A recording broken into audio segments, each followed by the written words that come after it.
So some of the challenges that are faced by truck drivers on a day-to-day basis are, of course, having to sleep overnight for some of the drivers that are doing long haul, and that can, of course, affect your quality of sleep depending on how your bed is and you're not in the same environment as being at home.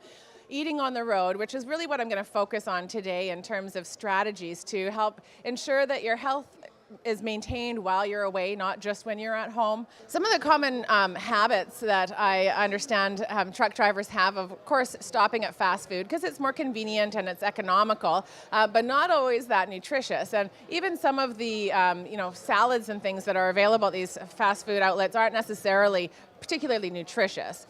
And then some of the health issues, of course, would be digestive problems, especially when you're sitting a lot. You're not getting that motility going. And so you're eating food but sitting, and then you end up feeling more constipated or bloated, or you have heartburn because the meal was too big and it's not really being digested. So getting up and moving can really help you to get that motility, the gut motility going, and make sure that you don't have those symptoms. High blood pressure and high cholesterol are sort of a result of, in most cases, high body fat. So if you gain weight and you become overweight, then you are at high risk for diabetes, heart disease, and high blood pressure. So by managing your weight, you can reduce your risk for all of those conditions. And so there is something that you can do in order to prevent or reduce your risk of all of these conditions. And that's what I want to talk about today, because I read a statistic that truck drivers have between 12 and 15 year lower life expectancy than the average population. There's over 1 million truck drivers in Canada.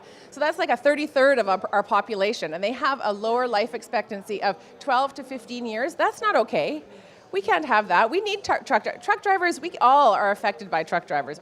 The good thing about all of this is that eating well doesn't mean perfection. I hate perfection. If you tell me that I can't have something, that's all I want.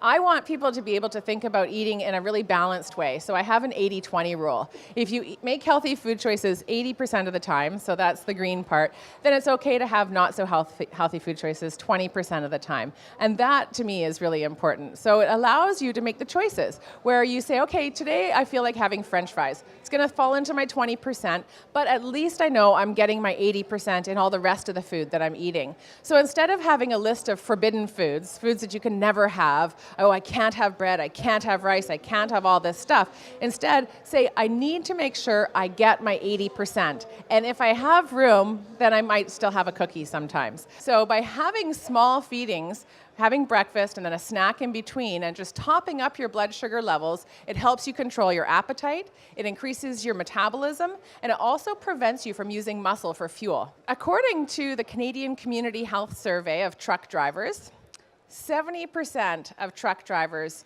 eat 5 or less servings of fruits and vegetables, or aren't getting 5 servings of fruits and vegetables in a day. So 70% of truck drivers aren't getting half of what they need. Not to mention blood pressure regulation. So fruits and vegetables are very high in potassium, and potassium helps to lower blood pressure. So if you were eating more fruits and vegetables in addition to walking regularly, you could lower your blood pressure significantly enough to get off medication. And then hydration. Did you know that when your eyes start to go a little bit kind of blurry as you're driving, that it could be that you're dehydrated, not tired? And even when you're just 2% dehydrated, you're working at 90% of your capacity. So your performance is reduced by 10% when you're only 2% dehydrated. So that means your strength, your visual acuity, and your reaction time is all compromised by being dehydrated. When you're stopping at a truck stop, for those of you that do stop at truck stops, I want you to visualize, actually all of you can visualize your plate like this. Half your plate needs to be covered with vegetables at lunch and dinner. And the other half can have your protein and your whole grain.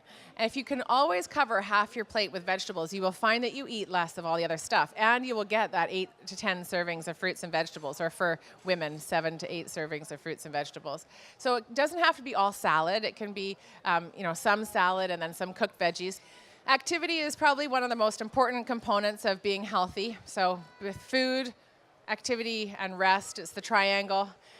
So you really need to figure out a way to get activity into your daily life. Even if it's 15 minutes of walking, it's better than sitting. It will increase oxygen to your brain, it's going to help you be more focused, and it's going to reduce fatigue. So if you got down and dropped and did 10 push-ups, that's going to do way more for your energy and focus for driving than having a cup of coffee. Anyway, there's no nutrition police. I'm not going to follow you around. So you need to be the one that helps you make those choices. Otherwise, nobody else is going to. So you need to figure out what's important to you and why.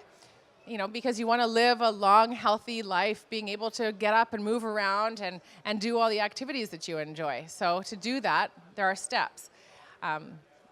So find out why it's important to you and look after yourself.